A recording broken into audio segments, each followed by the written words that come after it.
Bueno, buenas tardes.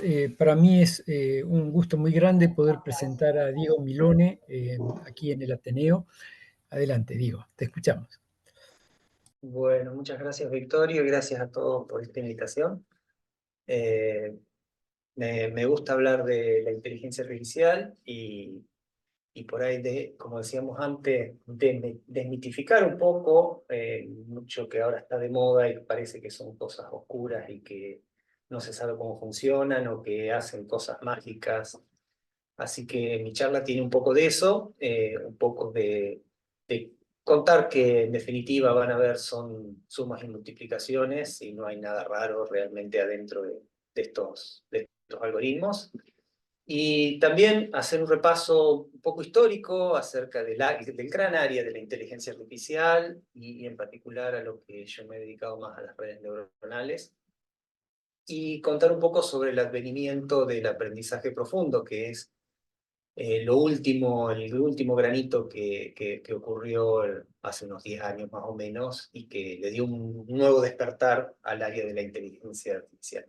Así que, bueno, voy a empezar contándoles un poquito las generalidades de la inteligencia artificial y después vamos a ir viendo cómo se modela una neuronita, después cómo se conectan varias neuronas y después para tratar de cerrar con el aprendizaje profundo, donde se pudo escalar a miles y millones de neuronas, ¿no? Como para una introducción muy brevemente, como con la idea de tratar de definir qué es la inteligencia artificial, por lo difícil que es, porque ya la palabra inteligencia es algo que todavía se debate cómo definir la inteligencia natural, vamos a decir, ¿no es cierto?, la nuestra.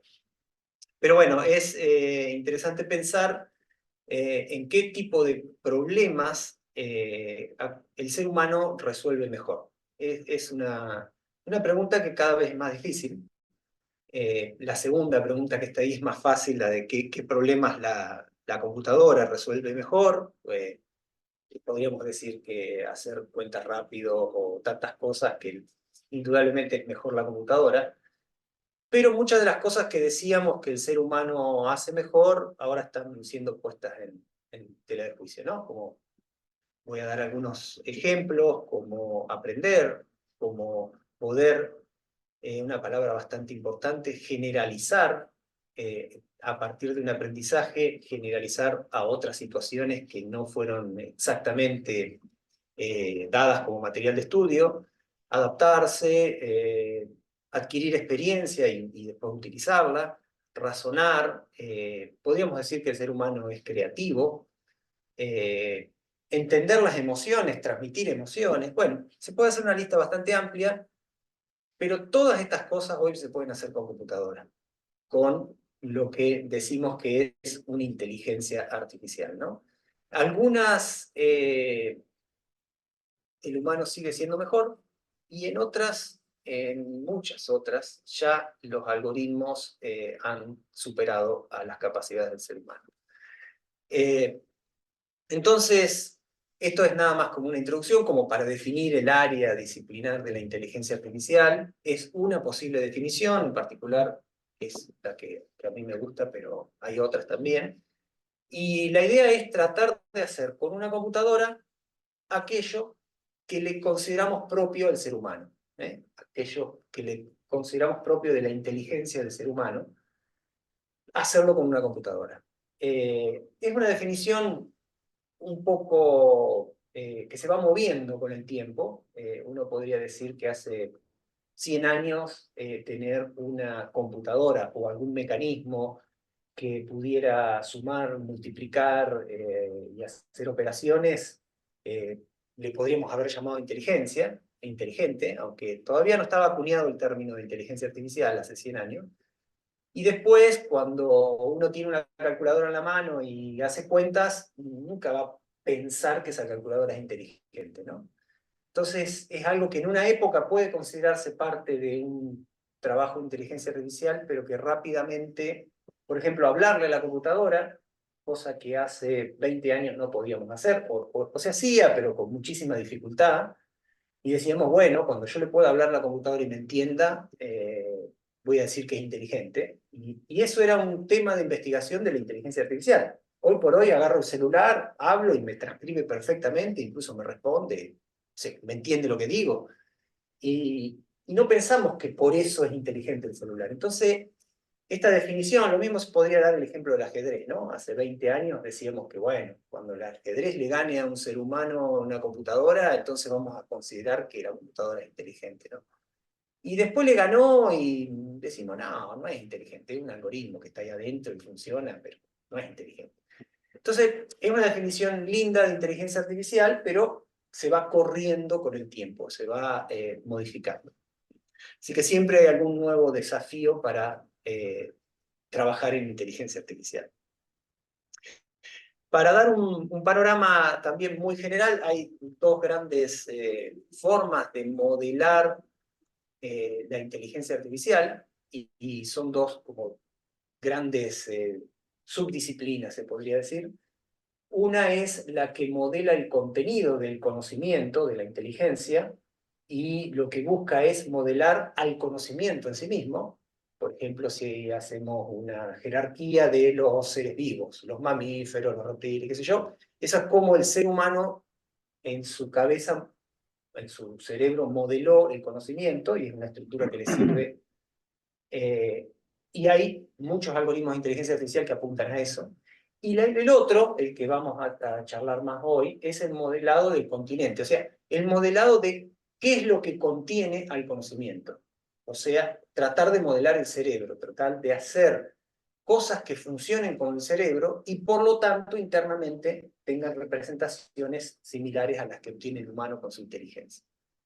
Esa sería una gran división de la inteligencia artificial, y es una división histórica. Hasta el día de hoy hay como grandes grupos de investigación en uno o en el otro, y hay híbridos, por supuesto, ¿no? Y la otra gran división es la de los modelos simbólicos y los modelos numéricos. Los modelos simbólicos están más asociados a la lógica, por ejemplo, al razonamiento, y los modelos numéricos tienen más que ver con operaciones numéricas, como las que vamos a ver hoy, ¿no? Dentro de lo que son las redes neuronales están claramente en el modelado del continente, o sea, en tratar de modelar cómo funciona el cerebro humano y a partir de eso generar un sistema inteligente, y son claramente modelos numéricos. Le voy a hacer un diagrama general como para tener un panorama del mundo de la inteligencia artificial. Después nos vamos a ir más de lleno a las redes neuronales y el aprendizaje profundo. Pero es bueno tener una idea más general. Acá tenemos este gran diagrama de Venn, es la inteligencia artificial toda, desde sus orígenes, y hay 4 grandes áreas. Una es la del aprendizaje, y que es lo que vamos a hablar hoy. Es un área de la inteligencia, y es el área que hoy está de moda, y todo se hace con aprendizaje, etcétera, etcétera. Pero hay otras áreas mucho más tradicionales y bien establecidas. Una es la del razonamiento, que se basa sobre todo en la lógica y el encadenamiento de reglas lógicas.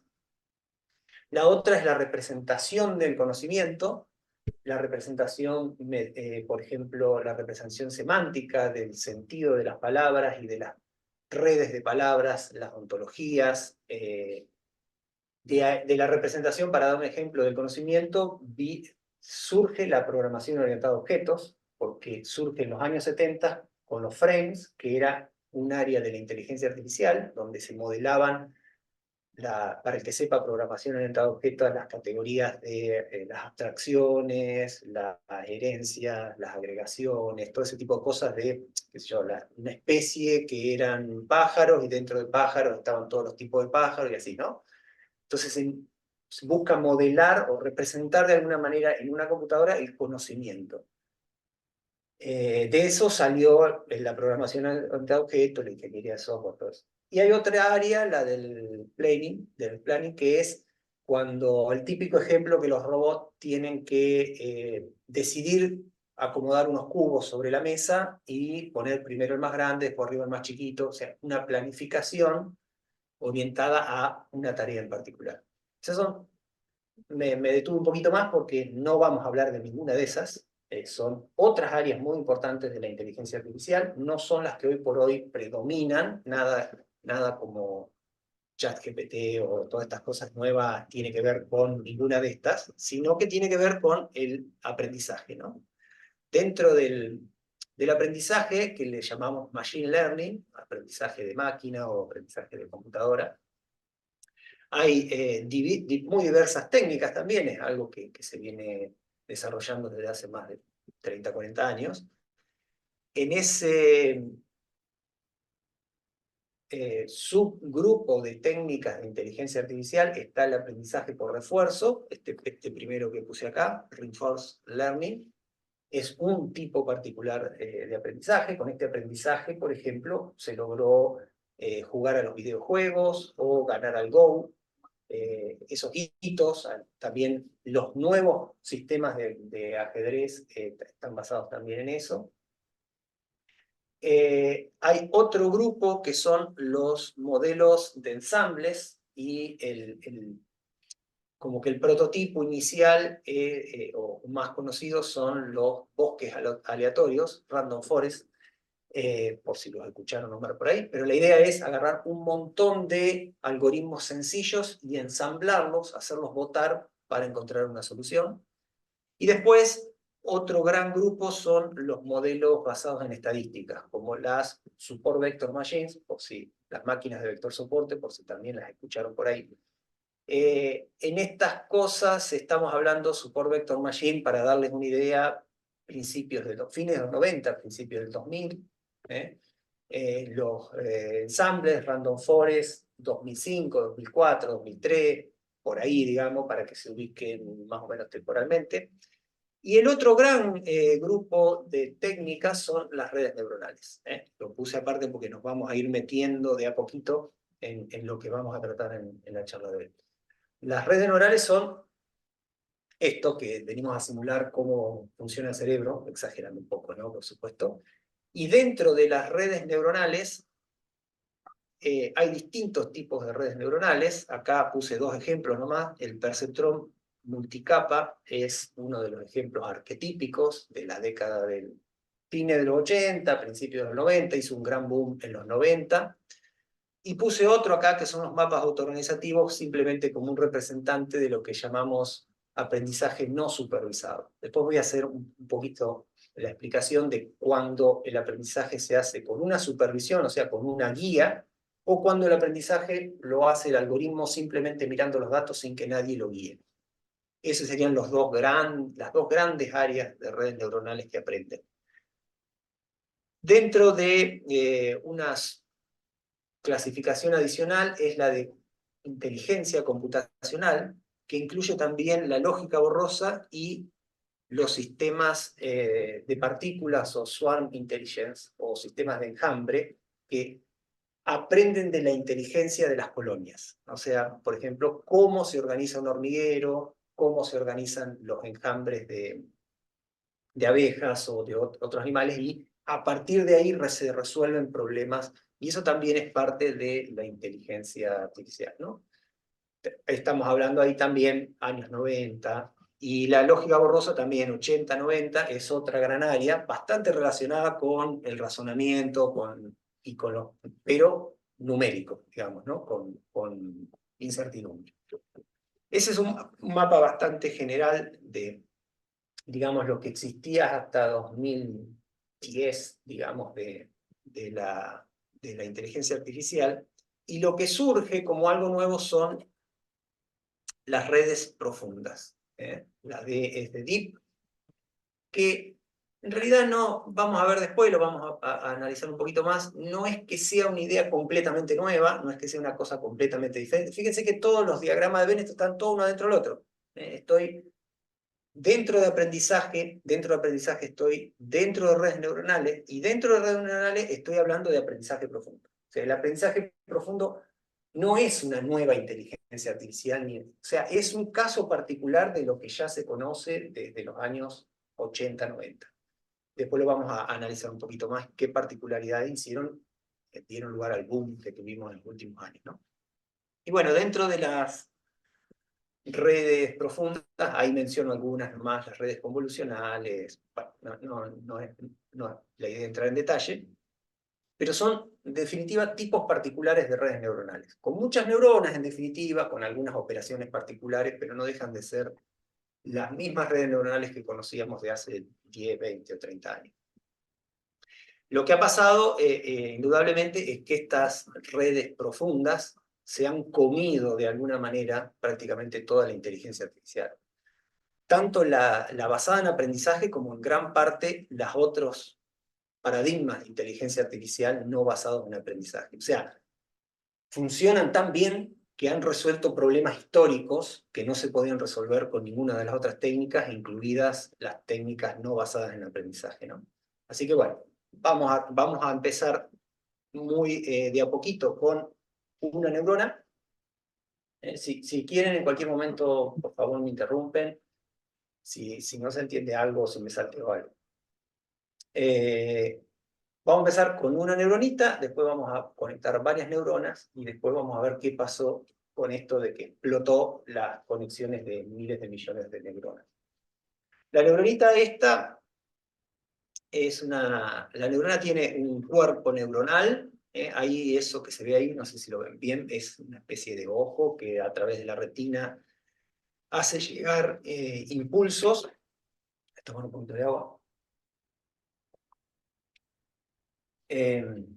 Y a través del denominado árbol dendrítico, esos impulsos tienden a despolarizar la membrana de esa neurona, algunos a través de acá las conexiones sinápticas pueden tener más efecto o menos efecto en esa despolarización.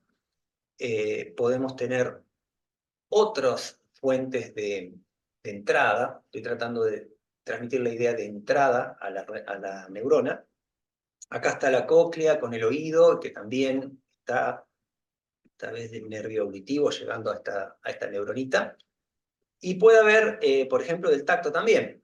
Acá esta persona puso la mano en el fuego, acá hay un gran estímulo, un estímulo mucho más conectado a la neurona, y lo que se puede provocar es que este estímulo termine de completar lo que hacía falta para despolarizar la membrana de la neurona, y esa despolarización se transmite como un impulso, que es un potencial de acción que va por el axón, este es el axón, y tiene por finalidad un efector, que puede ser un músculo o cualquier otro órgano, que bueno, en este caso lo que haría es sacar la mano del fuego, ¿no? Entonces, este es el funcionamiento elemental de la neurona, es algo que como se va cargando y en un determinado momento tiene esta reacción todo o nada, o sea, transmite un impulso. Esto es lo que vamos a querer simular, en definitiva.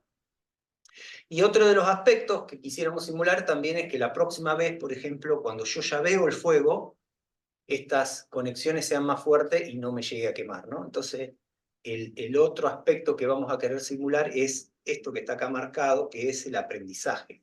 Vamos a querer que la neurona, además de tener este comportamiento de que recibe entradas y da una salida y todo eso, pueda modificar sus conexiones sinápticas, pueda modificar el peso o la importancia de esas conexiones en el árbol dendrítico. Entonces, bueno, voy a hacer un ejemplo muy sencillo, bien básico, y después vamos a entrar a tratar de ponerle un poquito más de formalidad, sin pretender enredarnos con las cuentitas de la matemática. Esta es la neurona. Puedo pensar que tengo dos entradas. Estas entradas me van a dar como resultado una salida. Estoy modelando la neurona biológica, ahora quiero hacer algo con la computadora, o matemáticamente. Estas entradas tienen las sinapsis, o sea que la entrada está asociada al cuerpo de la neurona, que vendría a ser una especie de procesador a través de estas sinapsis. Cada una tiene la suya, que es la importancia que se le va a dar a esa entrada. Y vamos a poner un ejemplo muy sencillo para ver que estos son simples cuentas. Vamos a suponer que en una entrada yo quiero poner la temperatura, en otra entrada quiero poner si está nublado o no, y quiero que esta neurona me diga si mañana va a llover. Es un ejemplo bien sencillo. Yo podría poner acá 15, la temperatura. Algo que tengo que tener en cuenta es que, bueno, todo lo tengo que convertir en números para que sea procesable por la computadora, así que voy a poner un 1 si está nublado o un 0 si está soleado.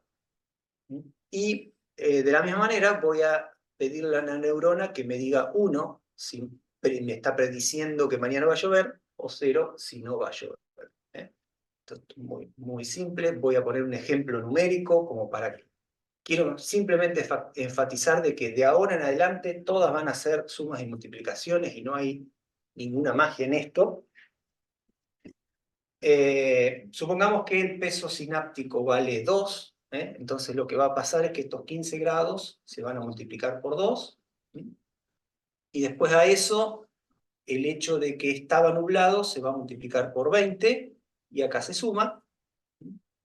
Y un elemento más, ¿se acuerdan que la membrana de la neurona se cargaba y llegaba a un nivel en el que se despolarizaba? O sea, tenía un umbral, así que le vamos a poner también un número cualquiera, un umbral acá, y vamos a decir que, bueno, si esa cuenta que hace el cuerpo de la neurona supera los 60, número 60, esta neurona me va a dar como salida llueve o no llueve. Acá hago 15 por 2, 30, más 20, 50, no supera los 60, me dice no llueve.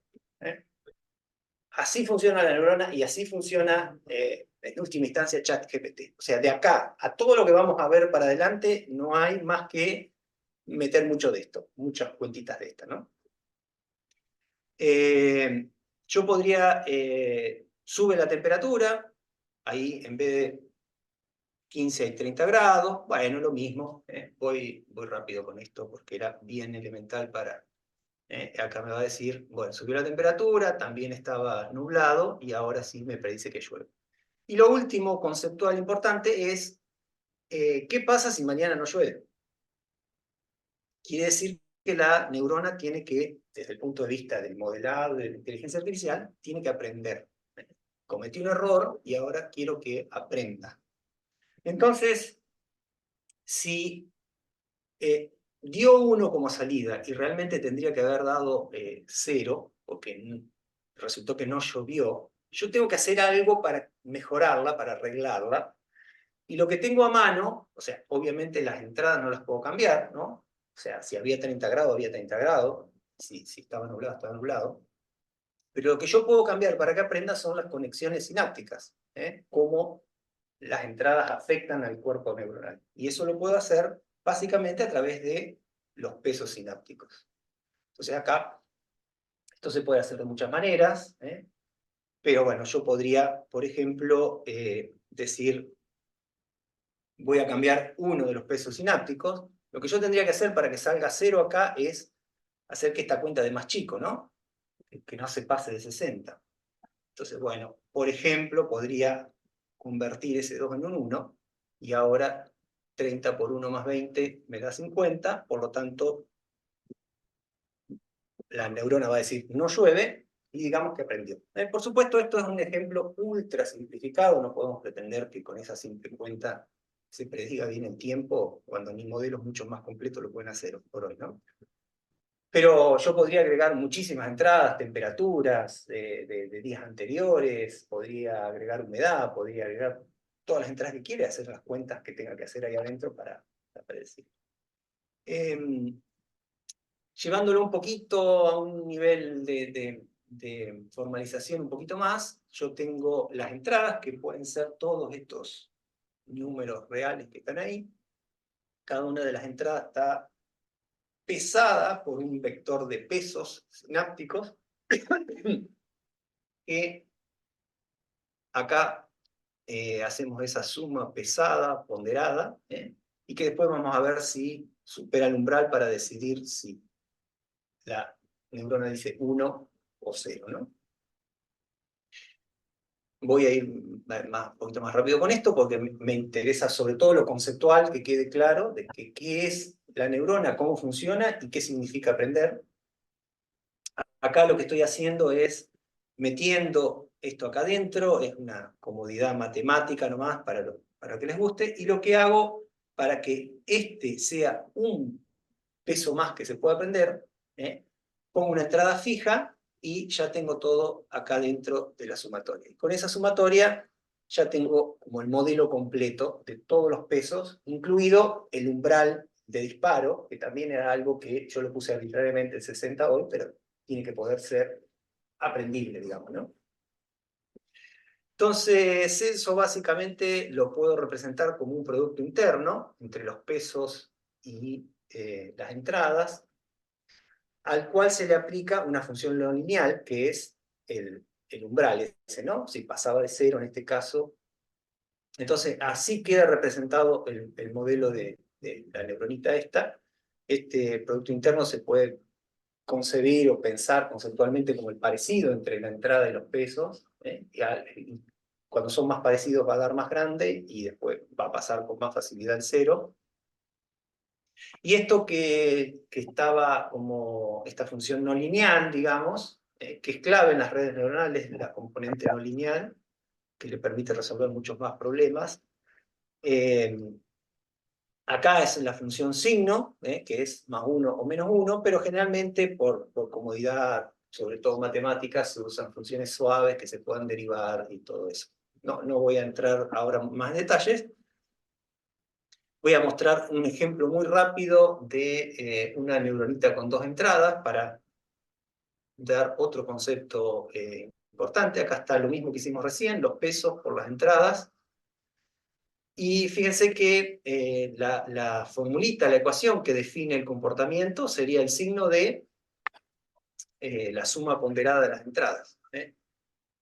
Y ahí, cuando se haga mayor que cero, va a dar una salida. Cuando sea eso que está dentro de la función signo sea menor que cero, va a dar otra salida. O sea que la clave acá, si yo pudiera graficar, fíjense, en un eje lo que vale una entrada y en otro eje lo que vale otra entrada. Cualquier punto acá que yo dibuje son entradas a esa red neuronal. Yo, si dibujo la recta esta, la recta que está justo en lo que le llamamos frontera de decisión, cuando se hace cero, está ahí, digamos. Si es mayor que cero, va a salir 1, y si es menor que cero, va a salir menos 1, ¿no? Entonces, la neuronita esta lo que hace es dividir el plano este de soluciones, el plano de todas las posibles entradas a la neurona, en una parte que va a dar positivo y la otra parte que va a dar negativo. Y esa es la recta de decisión, en este caso, que permite resolver distintos problemas. Entonces, por ejemplo, yo ahí tengo la función lógica O. La función lógica O da 1 siempre, o verdadero, basta que una de las dos entradas sea verdadero, y solo cuando las dos son falso o negativo en este caso, da menos 1. Evidentemente con esta neurona, fíjense que con una neurona que siempre la recta pasa acá por el origen, yo no voy a poder resolver este problema. Acá enfatizo la necesidad del umbral, que le solemos llamar bias o sesgo, que es lo que permite básicamente que esa recta se pueda mover, ¿no? Entonces ahí pudimos resolver el problema de la compuerta O con una simple neuronita. Por ahora viene bien. Y recordemos que lo que queríamos es que la neurona aprenda. No queríamos nosotros definir cuánto valen los pesos, sino que pueda haber datos reales del clima, de la compuerta OR o de lo que sea, y a partir de esos datos aprender, o sea, obtener cuáles son los valores de los pesos sinápticos que resuelven el problema que sea que yo quiero resolver, ¿no? Entonces, vamos a ver muy rápidamente también la idea de un algoritmo de entrenamiento. Se inicializan todos los pesos al azar y se le muestran muchos ejemplos. Imagínense que yo tengo durante muchos días fui obteniendo la temperatura, si estaba soleado o no, y si al otro día llovió o no. O sea que tengo las entradas y la salida correcta. Entonces yo le voy a ir mostrando las entradas y obteniendo la salida para cada una de esas entradas. Si la salida fue correcta, no cambió nada, no se equivocó, no voy a hacer ningún cambio en la red. Y si la salida fue incorrecta, voy a tener que modificar de alguna manera los pesos sinápticos para que cuando vuelva a entrar esa misma entrada, la salida sea correcta, ¿no? Así que voy a pasar, perdonen rápido, esto es exponiendo en términos un poquito más formales de matemática estas mismas ideas. Esta es la forma en que obtengo la salida, ya lo habíamos visto. Entonces, si en el caso de que la salida de la red sea igual a la salida correcta, la de esa deseada, salida de referencia también le llamamos, lo que voy a hacer es que voy a dejar los pesos sinápticos tal cual estaban, no voy a tocar nada. Y después, en caso de que la salida sea incorrecta, básicamente lo que voy a hacer es mover los pesos sinápticos en el sentido opuesto al que contribuyó a que cometa el error. Ahora lo vamos a ver un poquito en otros términos. No dejo las ecuaciones para que aquel que le gusta tenga una referencia, pero no me voy a ir metiendo en las ecuaciones para no detallar tanto y que se me pierdan los conceptos, y aparte el tiempo tampoco me va a dar, ¿no? Así que en definitiva, lo que se hace es adaptar los pesos sinápticos, acá hay una formulita de adaptación, de manera de que en la próxima vez que aparezca esa entrada, la salida no sea incorrecta. Acá hay una ecuación muy simple de adaptación de pesos sinápticos, y esto se hace muchas veces hasta que, en principio, esa neurona no cometa más errores. O sea, le vuelvo a mostrar muchos patrones, muchos ejemplos, muchos casos, se van ajustando en cada pasada y va aprendiendo, se va ajustando. Como para los que conocen métodos numéricos, como cualquier método iterativo. Esto tampoco es que lo pusimos, como que le pusimos el nombre de neurona, pero esto es un método de gradiente descendente, como conocen en tantas áreas, ¿no? Esto, para los que tienen más formación en ingeniería, en matemática, en física, esto es simplemente un método gradiente descendente, donde esta es la superficie de error y lo que buscamos es minimizar el error. También acá me voy a pasar rápido las formulitas. Acá obtengo, sacándole la derivada al error, por el gradiente en todas las dimensiones, vuelvo a obtener básicamente la misma formulita. Entonces, lo importante de acá es que vimos cómo funciona una neurona y cómo aprende una neurona, que le llamamos aprender. Lo que sucede, habíamos visto este ejemplito de la función lógica O, pero hay casos en donde rápidamente esto data de los años 70, del primer invierno de las redes neuronales. Hay problemas muy sencillos. Este es el problema del O exclusivo, el X es 1 solo si una de las dos entradas es 1, pero si las dos entradas son 1, o las dos entradas son verdadero, la salida es falso, y si las dos entradas son falso, también la salida es falso, ¿no? Fíjense que yo ponga donde ponga la recta acá, no voy a poder resolver correctamente este problema. Les recuerdo que poner la recta significa, por ejemplo ahí, que todo esto va a decir la neurona, cualquier punto que entre en cualquier parte del espacio, la neurona va a decir 1, y acá le estaría errando, ¿no? O sea que yo donde ponga la recta siempre me va a quedar alguno afuera. Esto le dio un golpe muy grande a los que venían modelando las neuronitas en los años 70, hasta que surgió la idea de combinar. Bueno, la idea es fácil que surja, sino que se le ocurrió cómo hacer para aprender combinaciones de neuronas. Entonces ahora vamos a poner varias neuronas. Vamos a poner una primera neurona que hace una primera división del espacio, una primera separación. Todavía no es capaz de resolver el problema completo esa neurona. Vamos a poner una segunda neurona que separa otra parte del espacio. No voy a entrar en los detalles, después si quieren los slides se los paso, si lo quieren ver. Acá tenemos la zona que separa la primera neurona, acá tenemos la zona que separa la segunda neurona. y entre las salidas de las dos neuronas podemos poner una tercera neurona que termina de resolver correctamente el problema. Así que juntando solamente 3 neuronitas, logramos esto, es un salto, digamos, de 10 años, aunque parezca increíble en la historia de las redes neuronales.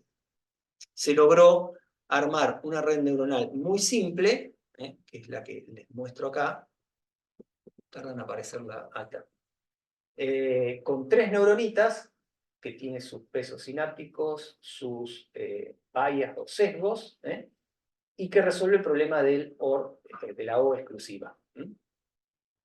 Y entonces la gracia viene a poner muchas neuronas. Pongamos muchas neuronas, dijeron, y resolvamos todos los problemas que queramos. Y de hecho hay una demostración formal de que si uno tiene al menos 3 capas, con la cantidad suficiente de neuronas, puede resolver cualquier tipo de problema, mapear cualquier función en cualquier función, básicamente, no importa la no linealidad que tenga, incluida caso de funciones en sistemas caóticos o cosas así. Entonces, ¿cómo armamos? Fíjense que acá pasamos ya de una neurona a varias neuronas. Pasamos de los años 60, 70 a los años 80, 90, donde aparece el perceptrón multicapa, el multilayer perceptron, que hizo un gran boom, muchos se acordarán, en los años 90, y que fue parecido al boom del deep learning de ahora, quizás no tan grande, pero donde en todas las disciplinas usaban las redes neuronales, que las redes neuronales eran estas, que eran el perceptrón multicapa, ¿no? Que es básicamente la misma neurona que vimos, pero conectadas con muchas capas, y cada capa con una cantidad de neuronas. Acá viene, yo les quiero mostrar cómo se encuentran los pesos sinápticos de este perceptrón multicapa, sin entrar en el detalle de las ecuaciones. Yo dejé las ecuaciones intencionalmente porque lo interesante es ver que hay que hacer bastantes cuentas para, si uno quiere hacer un cambio en el perceptor multicapa, cuentas a mano, digamos, de cuáles son las derivadas y todo eso, que después le voy a solucionar con el tema del aprendizaje profundo, que fue la clave del avance de los últimos 10 años. ¿Cómo funciona hacia adelante? ¿Cómo funciona el perceptrón multicapa? Entran las entradas en las neuronas de la primera capa de entrada, después lo que sale de esas neuronas va a la segunda capa, y lo que sale de la segunda capa va como entrada a la tercera capa, y obtenemos finalmente las salidas finales, ¿no?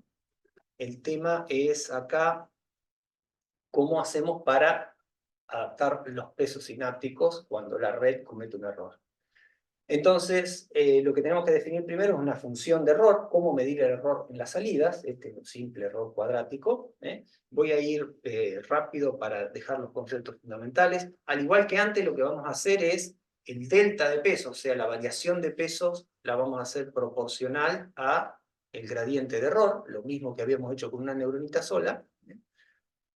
Pero ahora se complica un poquito más, porque ese gradiente de error es un gradiente de error que hay que usar en este caso la regla de la cadena para poder llegar desde la función que yo mido en la salida de la neurona a cualquiera de los pesos que está dentro, ¿no?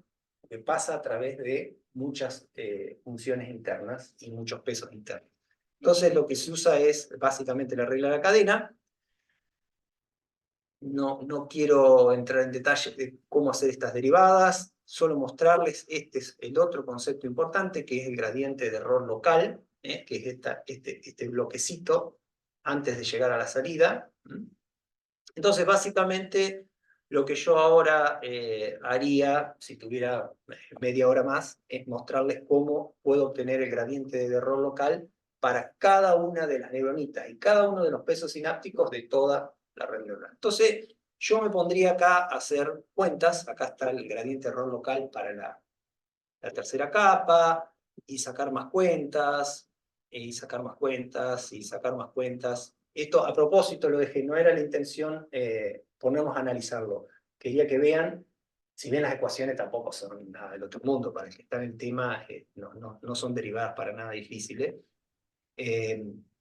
Pero bueno, hay que sacar unas cuantas cuentas y cuando yo me voy metiendo para atrás en la red neuronal, cada vez son más, la regla de la cadena se me hace cada vez más grande, depende de la cantidad de capas que yo vaya poniendo en la red neuronal, ¿no? Y así seguimos. Lo importante es que llegamos a una forma en la que yo puedo calcular la variación del peso sináptico en la capa oculta, en la capa 2, la que está en el medio, proyectando hacia atrás, a través de los pesos de la capa 3, el gradiente de error en la última capa.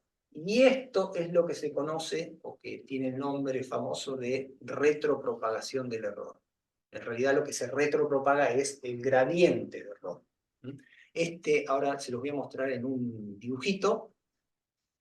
Fíjense, esta es una red neuronal bien sencilla. En cada una de las neuronas se hace esta operación no lineal y los pesos, básicamente yo cuando entro en una entrada multiplico por los pesos, acá se aplica la función no lineal, o sea que tengo esto, ahí está el sesgo, y lo que voy haciendo es, con cada neuronita, calculando cuál es su salida, después las salidas de la primera capa, hago exactamente lo mismo, y la paso por la segunda capa, y las salidas de la segunda capa las paso por la última. Se van haciendo siempre las mismas operaciones de la neurona que vimos al principio. Cuando llego al final, acá viene la parte interesante, mido el error, acá mido el error en el final. Si ese error es 0, todo esto se anula y no va a hacer nada, pero si es distinto de 0, empiezo a calcular los gradientes locales instantáneos de error y los empiezo a retropropagar. Utilizo los mismos pesos sinápticos que utilicé para adelante, ahora los utilizo para atrás. Y retropropago los gradientes locales de error. Este es el famoso, para el que lo haya escuchado, para nosotros muy famoso, algoritmo de retropropagación de los errores. Y fue el boom realmente en década del 80-90, lo que permitió entrenar estas arquitecturas neuronales de más de una neurona, ¿no? Y lo que hizo una gran difusión. Entonces, una vez que logré calcular todos los gradientes locales de error, el algoritmo de entrenamiento termina ajustando los pesos. Entonces ahora, con este gradiente local de error, hago el ajuste del peso sináptico. En este caso, este que está acá, y así lo hago con todos, ¿no? Con cada gradiente de error puedo ajustar los pesos sinápticos. Y así con todos los pesos sinápticos de la red, acá están todos los de la segunda capa, y finalmente los de la tercera. Y esto lo hago por cada ejemplo que tengo para aprender. Le pongo una entrada, la propago hacia adelante, mido el error, calculo todos los gradientes locales instantáneos y ajusto los pesos. Muestro otra entrada, propago hacia adelante, mido el error, y este es el algoritmo con el que aprenden todas las redes neuronales, básicamente, ¿no? Hay otras alternativas, pero es como para que quede el concepto. Entonces, ahora entramos en el mundo, o vamos a tratar de entrar en el mundo Deep Learning. ¿Qué pasa si conectamos muchísimas neuronas? Los perceptrones multicapas podíamos conectar 2, 3, 4 capas, capas de 50, 100, 1000 neuronas. Pero eso tenía un límite, había problemas que no se podían resolver. Y ahora vamos a ver un poquito cuáles fueron los problemas de querer conectar muchas neuronas. Uno de los problemas es que si yo tengo muchos parámetros para aprender, necesito muchos datos.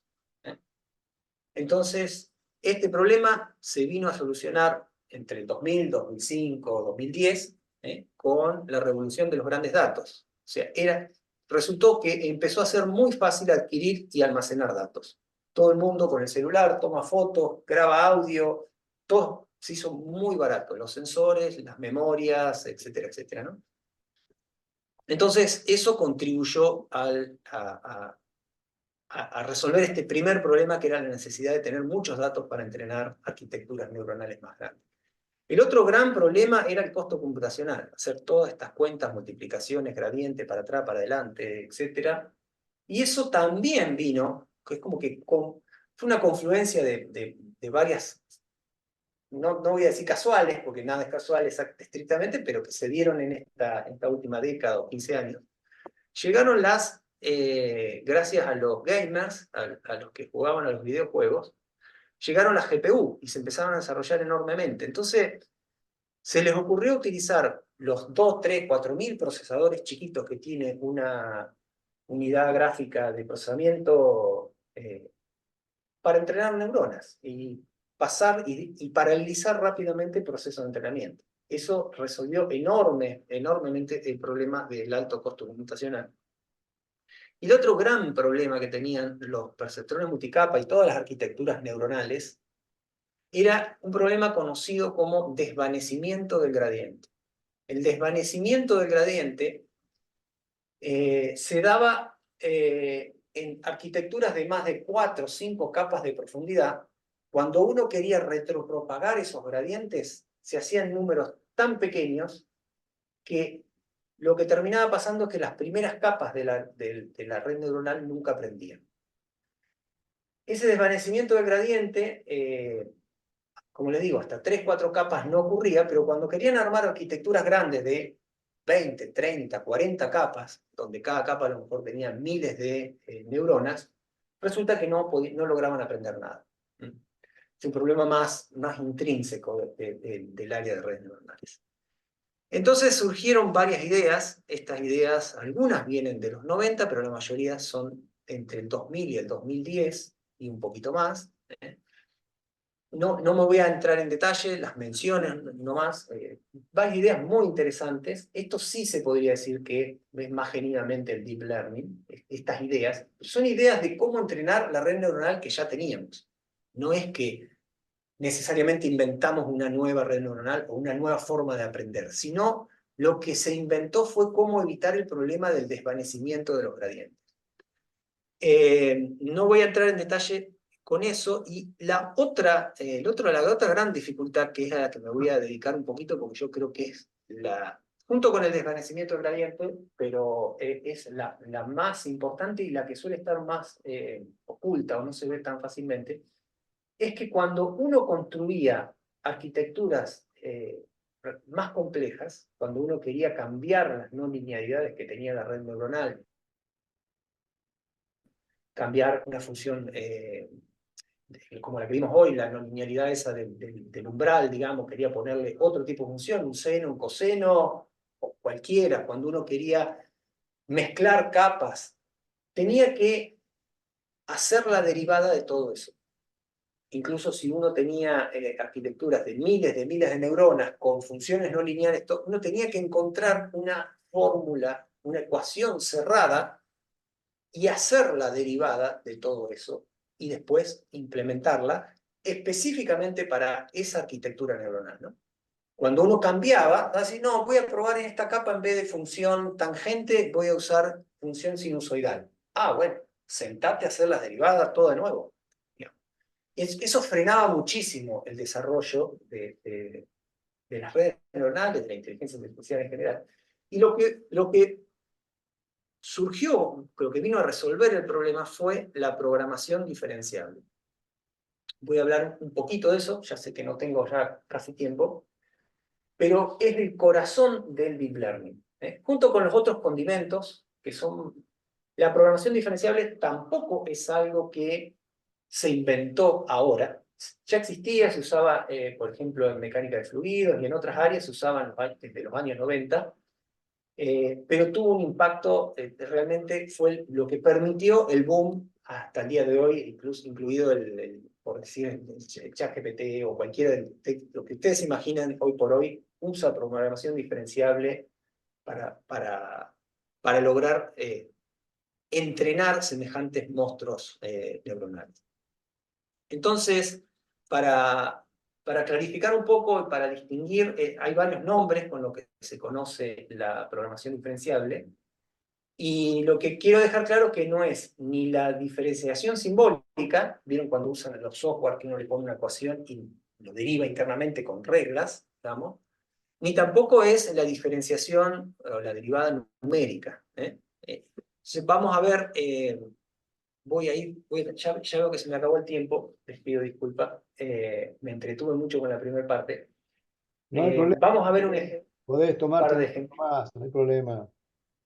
Bueno, gracias. Eh, Vamos a ver un ejemplito de qué significa y qué es y qué no es la programación diferenciable y qué ventaja tiene.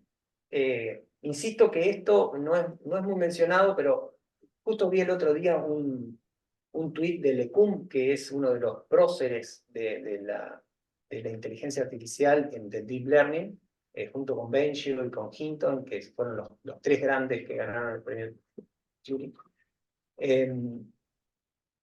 Diciendo que la programación diferenciable había sido la clave y invitando a seguir investigando en esto. Supongamos que tenemos una ecuación. Esta ecuación es una ecuación que no tiene que ver con las redes neuronales, pero que le queremos hacer la derivada.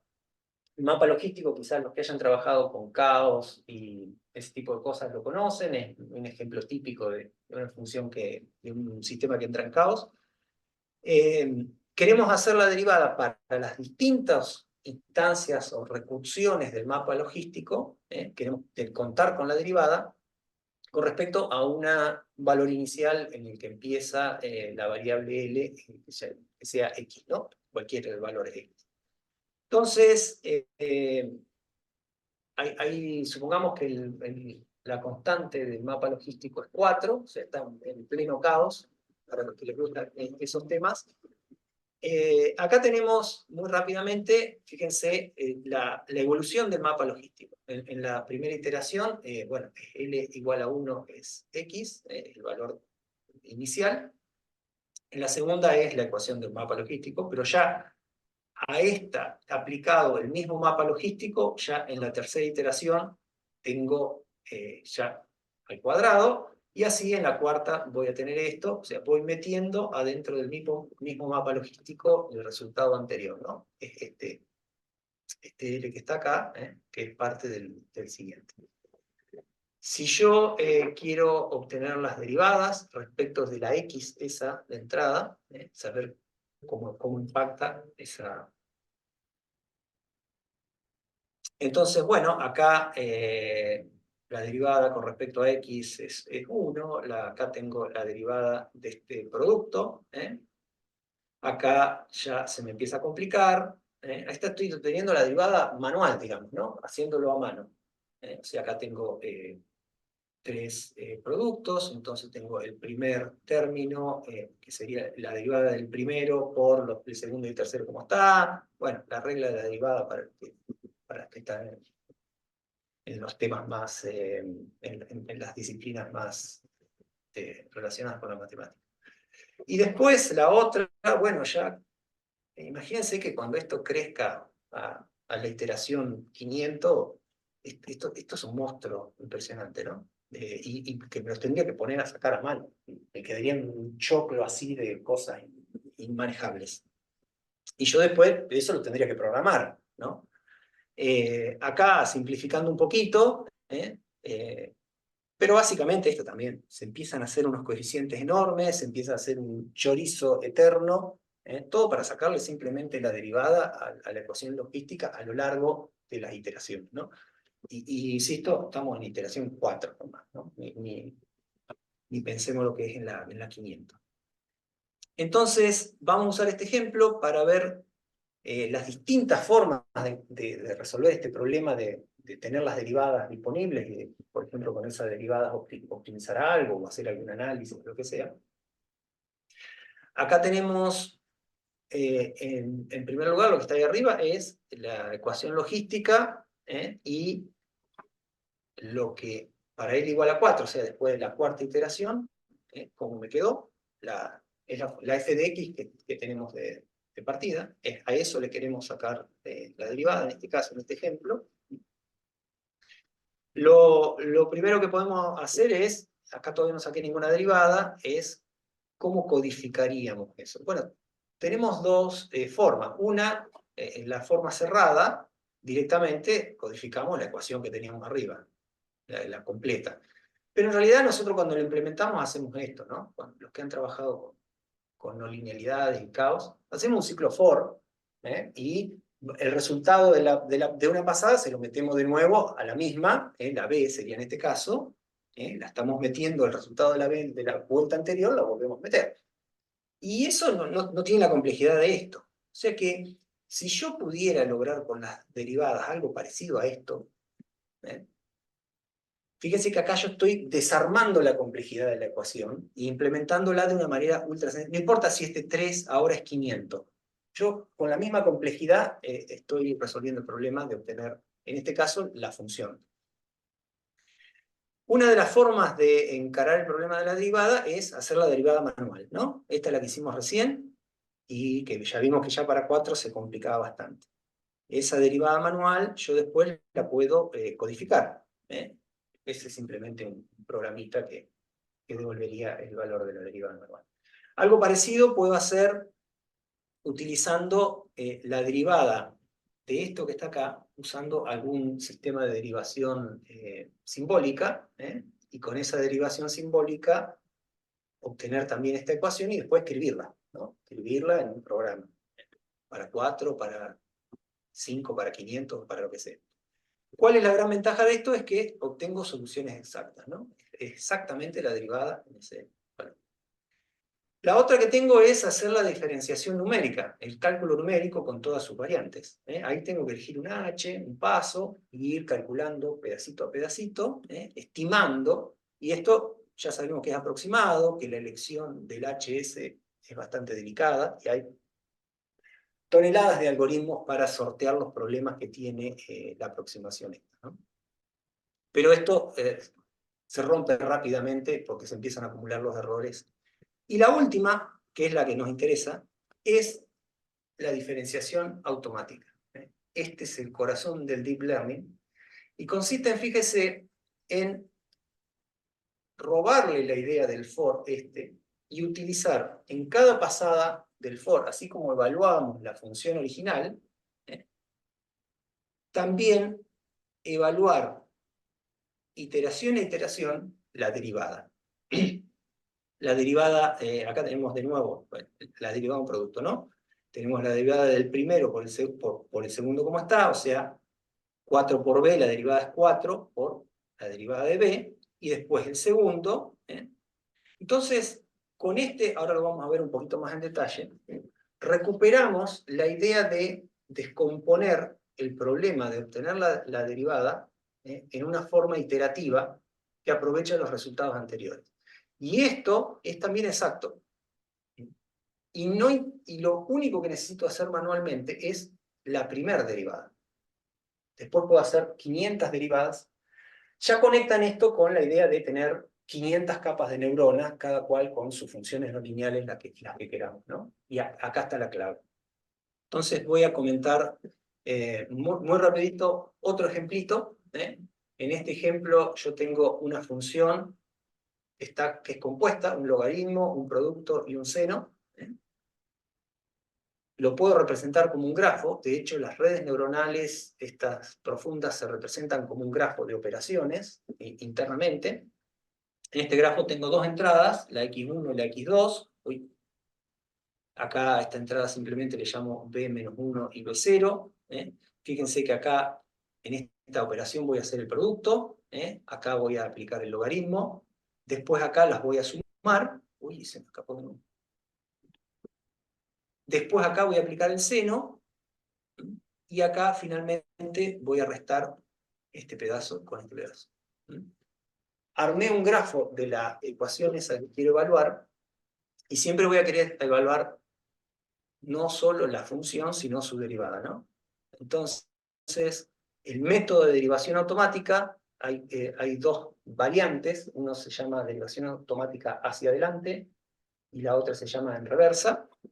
Fíjense que simplemente yo parto de valores iniciales para la x1 y x2. Acá voy a hacer la pasada hacia adelante. Acá ya pueden empezar a hacer el paralelo con las redes neuronales.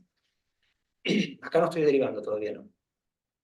En la primera voy a aplicar el logaritmo. ¿Se acuerdan que ese nodito aplicaba el logaritmo? El logaritmo de 2 me va a quedar ahí. Después acá voy a hacer el producto de este por este, acá, y voy a obtener 2 por 5, 10. Después voy a aplicar el seno. Bueno, estoy haciendo las cuentas de recorrer esto, nada más. Y obtengo el valor final.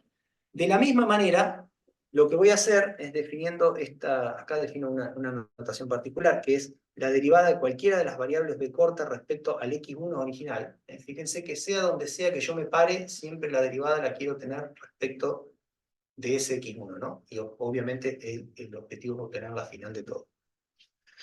Entonces, en la pasada hacia adelante, yo le pongo un 1 a la variable sobre la que quiero obtener, un 0, y lo que voy a hacer es hacer la derivada de esto, en cada pasada.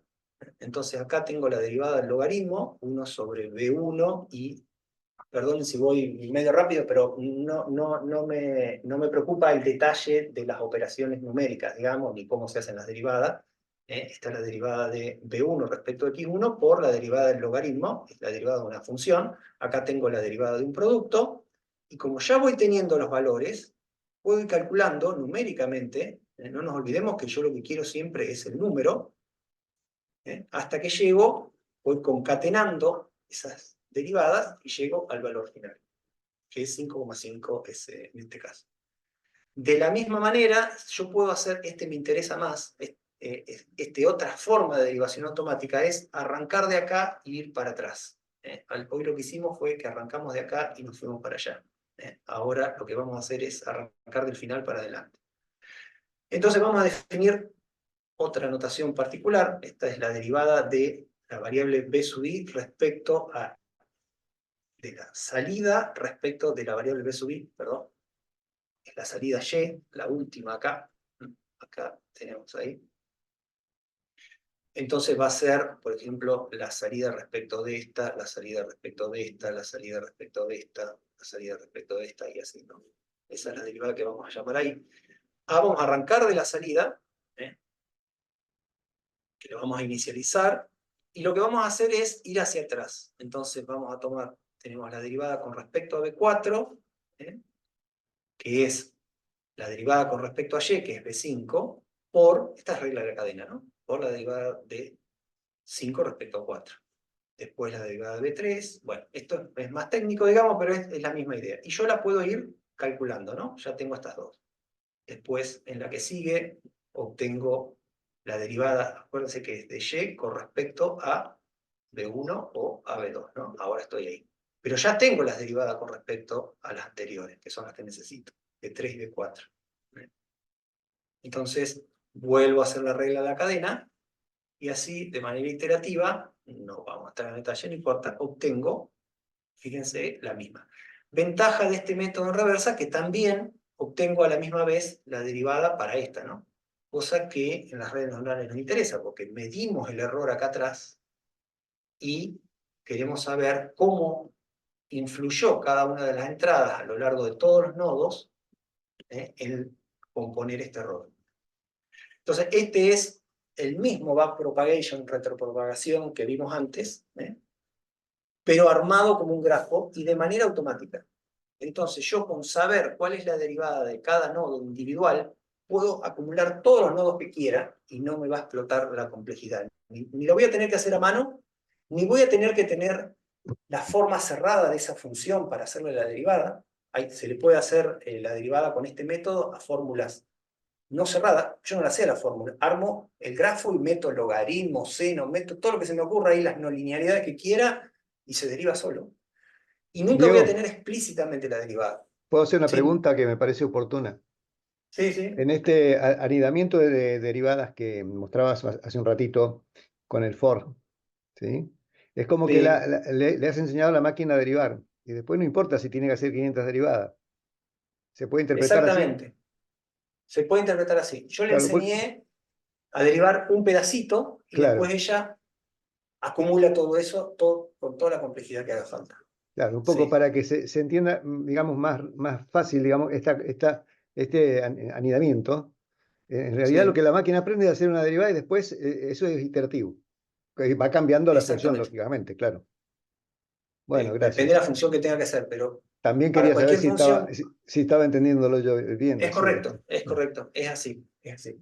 Entonces yo no me tengo que ni armar la función cerrada de todo ese enjambre de redes neuronales, de lo que sea, ni tampoco, mucho menos, ponérmela a derivar a mano y después implementarla en el código, ¿no?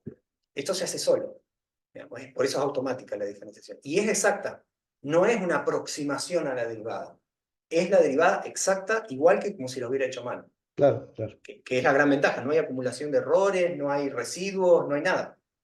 Funciona solo y es exacto. Bueno, esta es una denominación mía, es para mí el ladrillito del Lego del Deep Learning. Es cómo derivar un ladrillito me permite después, desde una visión, si se quiere, ingenieril, armar el Lego con todos esos ladrillitos y construir mi red neuronal. Entonces cada ladrillito que pongo, este puede ser el logaritmo, o puede ser un seno, cualquier función no lineal que quieran, de la cual yo ya sé cuál es la derivada, y nunca tengo que saber cuál es la ecuación cerrada de todo esto, por más complejo que yo quiera hacerlo. Simplemente voy conectando los legos y se deriva solo. Bueno, y acá estoy terminando ya. La idea es ver a la programación diferenciable como un ladrillito, que es lo que permitió que en muchísimas áreas y disciplinas de lo más disímiles el deep learning usara. Por eso es la clave, digamos, no tener que ponerse a armar la derivada de estructuras. Acá entran imágenes, fíjense la cantidad de neuronas que tienen estas arquitecturas. Se hacen convoluciones acá adentro, pero bueno, la convolución es una operación más, no me importa, digamos. Todo es derivable y con saber cómo se deriva uno, puedo meter 800 convoluciones adentro y se va a hacer solo. Y eso es lo que permitió la gran explosión de las arquitecturas neuronales y que resuelven problemas que antes no eran ni atacables siquiera, ¿no? Esta es otra arquitectura famosa. Mi idea era mostrarle nada más una especie de zoológico de arquitecturas neuronales que se usan para distintas, muy diferentes finalidades, que tienen complejidades enormes, ¿no? Que nunca hubieran podido hacerse a mano. Incluso hay algoritmos de diseño automático de arquitecturas. Estos son resultados de un algoritmo que uno no tiene que decidir cuántas neuronas, ni cuántas capas, ni qué tipo de capas, sino que lo diseñan automáticamente y después como la derivada de todo esto se hace sola, bueno, no me preocupa que esto quede un engendro de funciones no lineales o lo que sea, ¿no?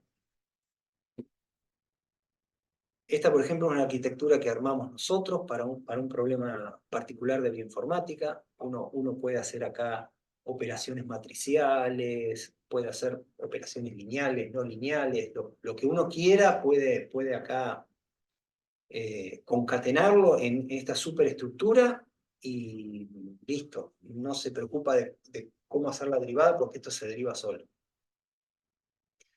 Y bueno, cierro con una breve clasificación de las arquitecturas neuronales, como para dar un panorama general, ¿no? Después, si quieren me hacen más preguntas. Tenemos las redes neuronales, las que hablé son todas de propagación hacia adelante, o sea, los impulsos van hacia adelante, pero también existen las redes recurrentes, que son las que las neuronas pueden estar conectadas con neuronas anteriores, y eso genera loops adentro de las redes. Estos son los que vimos recién, el perceptrón simple, que la neuronita solo, el multicapa. Bueno, hay toneladas de estas. Tenemos también las redes recurrentes también, hay una gran variedad. Estas que estoy mostrando acá son incluso todas de la década del 80 y del 90. No estamos hablando del deep learning actual. Hay modelos, por supuesto, híbridos. Después hay distintos tipos ya de arquitecturas profundas, tanto recurrentes. Estas sí son arquitecturas inventadas más recientemente. Una de las más famosas son las redes convolucionales, que en realidad no es un invento reciente. LeCoupe, que es uno de los próceres del aprendizaje profundo, ya las había inventado en los 90, lo que pasa es que no las pudo hacer lo suficientemente grandes, como yo les contaba, como para que resuelvan problemas más reales, vamos a decir. pero ahora las retomaron con toda esta potencia de la diferenciación automática e hicieron unos monstruos de convoluciones. Más redes recurrentes, otros tantos que... Y después otra gran clasificación interesante son los tipos de aprendizaje. Yo hablé del aprendizaje supervisado, pero no es el único tipo de aprendizaje. El aprendizaje supervisado es cuando yo sé cuál es la salida correcta, calculo los errores y retropropago los gradientes, pero hay formas de aprender que no requieren la salida correcta. O sea que uno puede mostrar los datos a la red neuronal y la red neuronal sola encuentra cómo aprender sin que uno la esté corrigiendo. Eso se llama aprendizaje no supervisado. Sería para hablar en otra charla. Distintos tipos de formas de corrección de error. Nosotros vimos solo esta, vimos la corrección de error por gradiente, pero hay otros tipos de aprendizajes. Las neuronas compiten por los patrones de aprendizaje, el aprendizaje hebbiano, bueno, aprendizaje basado en termodinámica y componentes aleatorias. Y últimamente surgieron muchísimos más. En particular, por ejemplo, el ChatGPT aprende con lo que se llama autoaprendizaje. Se enseña a sí mismo. No es fantasía, siguen siendo cuentitas. Digamos. No es que... Pero bueno, lo que hace es se pone una entrada y como salida correcta pone la misma entrada y a la entrada le saca un pedazo. Tiene que predecir un pedazo de la misma entrada. Básicamente pone una frase y en la entrada le pone la frase sin una palabra y tiene que predecir cuál es la palabra que le sacó la frase. Entonces después, por eso se llama autosupervisado. Bueno, con eso cierro el panorama y disculpen que me demoré un poco más, se me estiró. Cualquier pregunta es bienvenida. Muchas gracias, Diego. No, no hay ningún problema. Hay una flexibilidad, siempre es lógico que por ahí se estire más o a veces quede corta, pero eso es normal. Me gustaría intervenir para ver si puedo cooperar un poquito en esto. Hay gente con muy heterogénea formación y puede quedarse preguntándose por qué se habló tanto de derivada, ¿no? En realidad lo que vos, en todo caso corregime, lo que vos estás buscando es el error menor, el error mínimo, y si fuera cero mejor. Entonces, cuando hablamos de un mínimo, ya estamos implícitamente pensando en la derivada, los que hablamos de matemática. Pero los que no lo han hecho o no han tenido la oportunidad de profundizar en matemática, tienen que saber que el proceso de derivación en este caso está buscando ese gradiente cada vez menor, que sea cada vez menor hasta que si la representamos como una flechita, que la flechita se vaya recostando hasta quedar horizontal, en cuyo caso ya es... Exactamente. Esa figura, claro, exacto, vos me has interpretado. Exacto. Es por eso, Sí. digamos, se me ocurre aportar desde el punto de vista pedagógico, que es por eso que se habla tanto de derivada, de gradiente, porque lo que está haciendo es ese camino, buscar ese camino. Y lo de convolución, bueno, al fin y al cabo, desde el punto de vista de operaciones, son sumas de productos, así que no se tiene que asustar nadie, porque a los chicos cuando tenía clase de convolución les sonaba una palabrota, pero en realidad no hay nada del otro mundo, bueno, un poco es el aporte. Y bueno, por supuesto, agradecerte la exposición, porque bueno, esto da para meterse con pasta y todo en esto, los que nos gusta esta salsa, y a los que están más fuera de lo matemático, bueno, que sepan que por algo existe la matemática y justamente aquí están los frutos, ¿no? de lo que estamos palpando día a día. Así que yo realmente te aplaudo y le pido a los demás que lo hagan también, que liberen los micrófonos y te demos un merecido aplauso, Diego. Y muchas gracias Bueno, muchas por gracias. aportar. Muchas gracias.